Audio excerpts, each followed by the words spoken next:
अगर आपको वीडियो अच्छा लगा तो लाइक करें, शेयर करें एंड चैनल को सब्सक्राइब करना ना भूलें। जिंदगी के खेल न्यारे हैं। सिद्धांत जिसको बचाने के लिए अपने अतीत में जा रहा था, उसकी ही आवाज उसे बाहर भी सुनाई दी थी। सिद्धांत ने जब आंखें खोली तो वो अभी भी उसी गुफा में था। उसने अपने लड़खड़ाते हुए कदमों पर खड़े होते हुए दोबारा से उस गुफा से बाहर भागने की कोशिश की, लेकिन कोई शक्ति उसको रोक रही थी। उसे विश्वास था कि उसे अभी अभी वेदिका की आवाज ही सुनाई दी थी। वो जानता था कि वो खतरे में है, लेकिन वो चाहकर भी उसे बचा नहीं पा रहा था। उसने एक आखिरी बार कोशिश की, मगर इस बार उसके पीछे खुले हुए दरवाजे से अचानक से एक ऊर्जा निकलने लगी और उसने एक लंबे हाथ का आकार ले लिया। उस हाथ ने सिद्धांत को कस के पकड़ लिया और उस दरवाजे के अंदर खींचने लगा। अगले ही पल सिद्धांत के आजू बाजू का माहौल एक तेज उजाले से भर गया और उसे ऐसा लग रहा था जैसे वो किसी गड्ढे में गिरता जा रहा हो, मगर उस गड्ढे का कोई अंत ना हो। उसके मुंह से अचंभे से भरी एक आवाज निकली। न जाने कितनी देर वो इसी अवस्था में रहा, मगर फिर अचानक से वो धड़ाम से नीचे जमीन पर गिर गया। सबसे पहले उसके कानों में लोहे से लोहा टकराने की आवाज गूंजी। गहरी सांस के साथ जैसे ही उसने अपनी आंखें खोली, अचंभे के कारण सिद्धांत का मुंह खुला का खुला रह गया। उस मैदान में बहुत से लोग एक दूसरे से लड़ रहे थे। उन सभी के हाथ में पैनी तलवार थी और उन्होंने बड़े ही अजीब से कपड़े पहने हुए थे।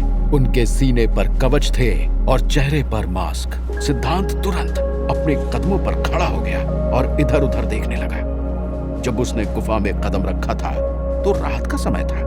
उसे अच्छे से मालूम था कि इतना समय नहीं बीता होगा कि अचानक से दिन हो जाए। सिद्धांत के हाथ पैर कांपने लगे, क्योंकि उसे समझ आ गया था कि आखिर हुआ क्या है। उस किताब में लिखी हुई पुराण कथा कोई मिथ नहीं थी, बल्कि वो पूर्ण तरह सच बात थी। सिद्धांत सच में अपने अतीत में आ गया था। उसने चारों तरफ अपनी नजर घुमाई और देखा कि वो एक बड़े से मैदान के बीचों बीच खड़ा हुआ है। ऐसा मैदान जहां पर दो गुटों के बीच में लड़ाई चल रही है।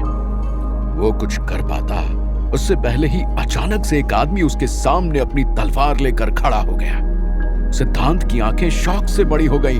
उसे तलवारबाजी नहीं आती थी। उस आदमी के चेहरे पर गुस्सा साफ नजर आ रहा था। वो सिद्धांत की तरफ आगे बढ़ते हुए बोला, मैं इस बार तुम्हें नहीं छोड़ूंगा। तुमने हमारे पूरे राज्य को बर्बाद कर दिया है। इस बार तुम्हारी जान मेरी है। इतना कहकर उस आदमी ने अपनी तलवार हवा में उठाई और सिद्धांत पर वार करने लगा। सिद्धांत अपनी जगह पर फ्रीज हो गया। उसका दिमाग अभी यही नहीं समझ पाया था कि आखिर वो कहां था और यहां आते के साथ उस पर हमला क्यों होने लगा था। जैसे ही उस दुश्मन की तलवार सिद्धांत को छूने वाली थी, अचानक से पीछे से एक आदमी घोड़े पर दौड़ते हुए आया और उसने सिद्धांत को धक्का देकर नीचे जमीन पर गिरा दिया और खुद उस दुश्मन से दो दो हाथ करने लगा। जमीन पर गिरते ही सिद्धांत होश में आया। सिद्धांत जानता था कि उस रणभूमि में रहना उसके लिए बहुत ही खतरनाक है, इसलिए उसने बिना कुछ सोचे समझे उस रणभूमि से भागना शुरू कर दिया। जैसे ही वहां मौजूद लोगों ने उसे भागते हुए देखा, वो चिल्लाते हुए बोले, देखो वो भाग रहा है, उसे जाने मत दो, आज हम इसकी जान लेकर ही रहेंगे। इतना कहकर उस रणभूमि का एक गुट सिद्धांत के पीछे भागने लगा। सिद्धांत के माथे से पसीना बह रहा था और भागने के कारण उसकी सांस भी फूल चुकी थी, मगर उसने अपने कदम नहीं रोके और अपनी पूरी रफ्तार के साथ आगे भागने लगा। कुछ ही दूर एक जंगल नजर आ रहा था। सिद्धांत ने तुरंत अपने कदम उस जंगल की तरफ बढ़ाए। वो नहीं जानता था कि आखिर वो लोग कौन थे और उसकी जान के पीछे हाथ धोकर क्यों पड़े हुए थे। उसने भागते हुए पीछे मुड़कर देखा तो पाया कि एक कवचधारी आदमी उसके बहुत करीब पहुंच गया था। उस आदमी ने सिद्धांत पर दो छोटी छोटी पैनी चाकू को फेंक कर वार किया। सिद्धांत झुककर एक चाकू से तो बच गया, लेकिन दूसरी चाकू उसके कंधे को छूकर नीचे जमीन पर गिर गई। चाकू लगते ही सिद्धांत का संतुलन बिगड़ गया और वो नीचे जमीन पर गिर गया। उसके पीछे भाग रहा आदमी अब उसके सामने खड़ा हुआ था। उस आदमी के चेहरे पर एक शैतानी मुस्कान थी। वो सिद्धांत की गर्दन पर अपनी तलवार की नोक रखते हुए बोला, मुझे नहीं पता था कि तुम इतने बड़े डरपोक निकलोगे।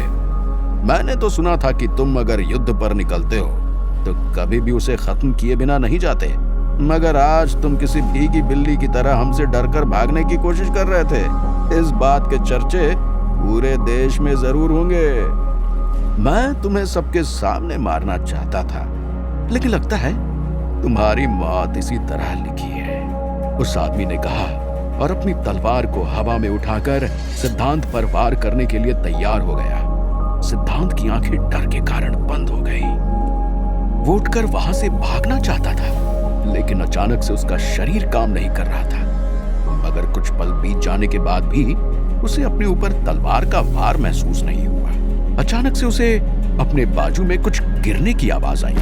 अब उसने आंख खोलकर देखा तो पाया कि जो आदमी उसे मारने की कोशिश कर रहा था वो अब जमीन पर पड़ा हुआ है। सिद्धांत ने गहरी सांस ली, तभी उसे अपने सामने एक और परछाई महसूस हुई। जब उसने आंख उठाकर देखा तो अपने सामने एक भारी भरकम इंसान को पाया। वो इंसान उसकी तरफ बड़े ही संशय से भरी नजरों से देख रहा था। वो बोला, ये तुम क्या कर रहे थे? मैंने कभी तुम्हें इस तरह से डर कर भागते हुए नहीं देखा। अगर मैं सही समय पर नहीं आता तो आज अनर्थ हो जाता। उस आदमी ने बोला और सिद्धांत को अपना हाथ दिया। जब सिद्धांत ने कुछ देर बाद भी उसका हाथ पकड़कर उठने की कोशिश नहीं की तो वो आदमी नीचे झुका और गुस्से भरी आवाज में बोला, तुम्हारी तबीयत तो ठीक है ना? फिर तुम इस तरह क्यों बर्ताव कर रहे हो आर्यन? तुम्हारा भाला कहाँ है? जैसे ही सिद्धांत ने आर्यन का नाम सुना, उसका दिल एक पल के लिए थम गया। अचानक से उसके चेहरे पर एक बड़ी मुस्कान आ गई। वो सही समझ रहा था, वो अतीत में आने में कामयाब हो गया था। मगर अगले ही पल सिद्धांत की सांस उसके गले में अटक गई, क्योंकि उसके सामने खड़ा व्यक्ति उसे आर्यन समझ रहा था, मगर असली आर्यन था कहाँ? सिद्धांत तुरंत अपने पैरों पर खड़ा हो गया।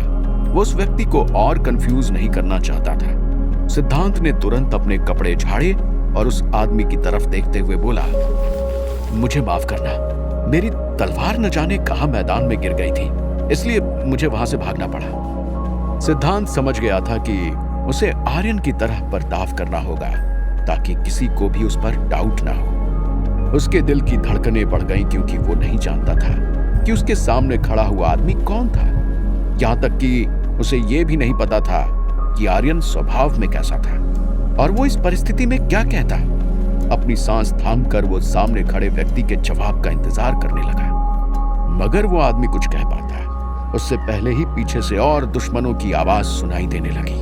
वो आदमी तुरंत सिद्धांत की तरफ मुड़ते हुए बोला, मुझे नहीं पता कि तुम्हें क्या हुआ है, लेकिन अभी हमारे पास समय नहीं है, हमें तुरंत यहाँ से भागना होगा। इतना कहकर वो जंगल के पेड़ों के बीच से भागने लगा। सिद्धांत जानता था कि अगर उसे आर्यन से मिलना है तो उसे इस आदमी का पीछा करना होगा, इसलिए उसने अपने कपड़े साफ किए और उस आदमी का पीछा करना शुरू कर दिया।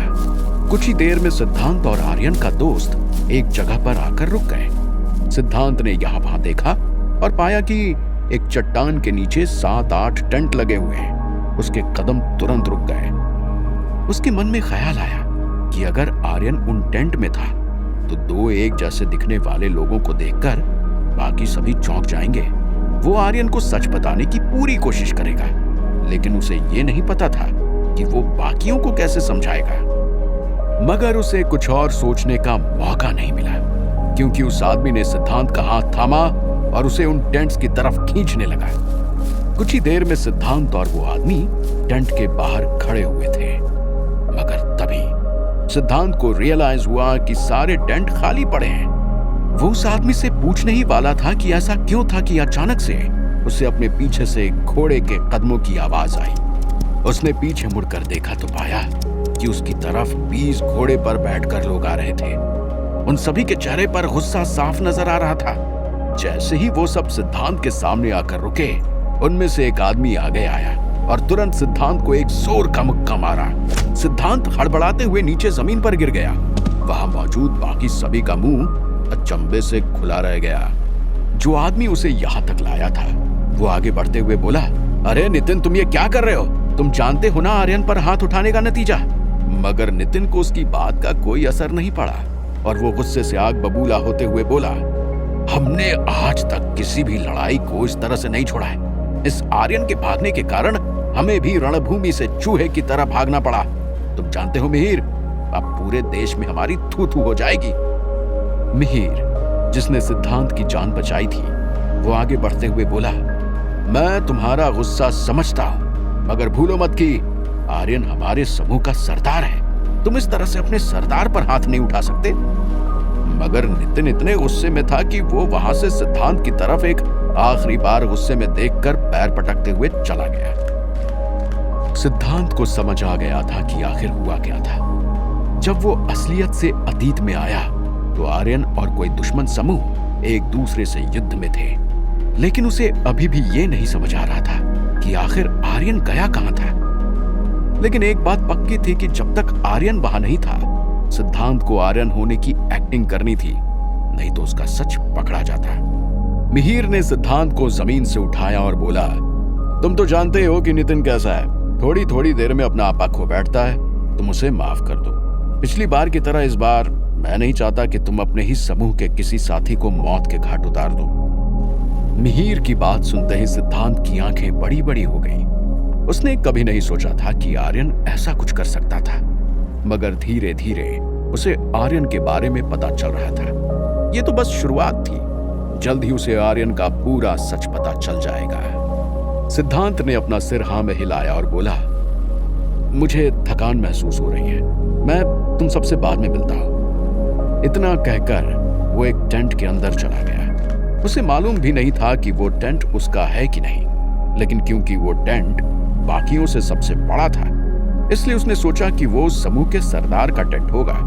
सिद्धांत अभी सब कुछ एक अंदाजे पर कर रहा था। टेंट में जाते ही वो बिस्तर पर बैठ गया और सोचने लगा कि कैसे उसे आर्यन को जल्द से जल्द ढूंढना होगा, नहीं तो वो अतीत की गलतियों को कभी नहीं सुधार पाएगा। अचानक से टेंट के बाहर एक आवाज आई। सिद्धांत तुरंत उठकर टेंट से बाहर गया, मगर अगले ही पल उसके पैरों के नीचे से जमीन खिसक गई, क्योंकि सामने कोई और नहीं बल्कि दुष्यंत खड़ा था। क्या होगा आगे? क्या सिद्धांत आर्यन से मिलकर उसको सच बता पाएगा? क्या आर्यन उसकी बात मान जाएगा? आखिर दुष्यंत अतीत में कैसे पहुंच गया था? क्या सिद्धांत अपने अतीत में की हुई गलतियों को सुधार पाएगा या उसका सच पकड़ा जाएगा? क्या वो अतीत में पहुंचकर अपने आप पर आने वाले खतरों को रोक पाएगा? क्या हुआ था वेदिका के साथ? जानने के लिए सुनते रहिए।